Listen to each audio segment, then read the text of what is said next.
శత్రువు మనల్ని బాధపెట్టాలని చూసినప్పుడు మనం బాధపడిపోతే శత్రువు గెలిచినట్టు. నో, ఆ ఛాన్స్ మనం శత్రువుకి ఇవ్వద్దు. మనం ఆనందంగా ఉన్నాం. మనం ఆనందంగా ఉంటేనే మనం గెలిచినట్టు. కాబట్టి శత్రువు మనల్ని ఎంత ఎక్కువగా బాధపెట్టాలని చూస్తే మనం అంత ఎక్కువ ఆనందంగా ఉండాలి. అప్పుడే మనం గెలిచినట్టు. కాబట్టి మన శత్రువు ముందు మనం నవ్వుతూ ఉన్నాం, ఆనందంగా ఉన్నాం, పార్టీలు చేసుకుందాం, చిందులేద్దాం. అలా ఉంటే శత్రువు పరిస్థితి ఏమైద్ది? ఊపిరాడక ఉక్కిరి బిక్కిరైపోతాడు.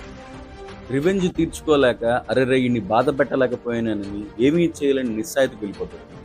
అప్పుడు ఎవరు నవ్వు చూసినా మనమే గుర్తొస్తాం, ఎవరు పార్టీలు చేసుకున్నా మనమే గుర్తొస్తాం, ఎవరు ఆనందంగా ఉన్నా మనమే గుర్తొస్తాం, ఎవరు చిందులేస్తున్నా మనమే గుర్తొస్తాం.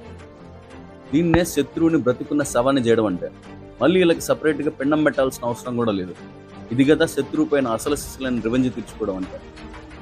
అయితే ఈ సంఘర్షణలో మనకి చావు కూడా ఎదురవచ్చు. ఎలాగో మన కళ్ళ ముందు మన చావు కనిపించినప్పుడు ఏడుస్తూ చావడం ఎందుకు? నవ్వుతూ చద్దాం, ఆనందంగా చద్దాం. ఆ నవ్వు చాలదా శత్రువు యొక్క అహాన్ని చంపేయడానికి? మన చావు ఎలా ఉండాలంటే ఏడుస్తూ చావకూడదు, నవ్వుతూ చావాలి.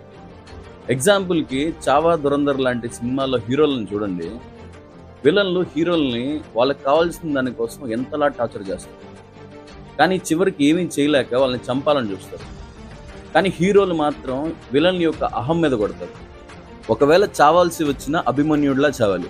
పద్మవ్యూహంలోకి వెళ్ళిన అభిమన్యుడి పరాక్రమణం చూసి దుర్యోధనుడు అభిమన్యుడిని సూర్యాస్తమయం వరకు చంపొద్దని ఆదేశిస్తాడు.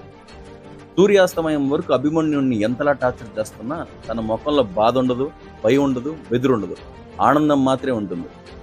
నవ్వుతూనే చివరి రక్తపు బొట్టు వరకు వీరోచిత పోరాటం చేస్తాడు. సర్వశ్రేష్ఠ యోధుడైన పేరు తెచ్చుకున్నాడు. అది అభిమన్యుడి దెబ్బంటి. అండ్ చావు గురించి విక్రమార్కుడు సినిమాలో ఒక డైలాగ్ ఉంది. నా ఆల్ టైమ్ ఫేవరెట్ డైలాగ్ ఇది. ఏంటంటే, చావు నా ఎదురుగా ఉన్నప్పుడు నా ముఖం మీద చిరునవ్వు ఉండాలి, నా చెయ్యి నా మీసం మీద ఉండాలి. అది లెక్క. జై భీమ్, జై భారత్.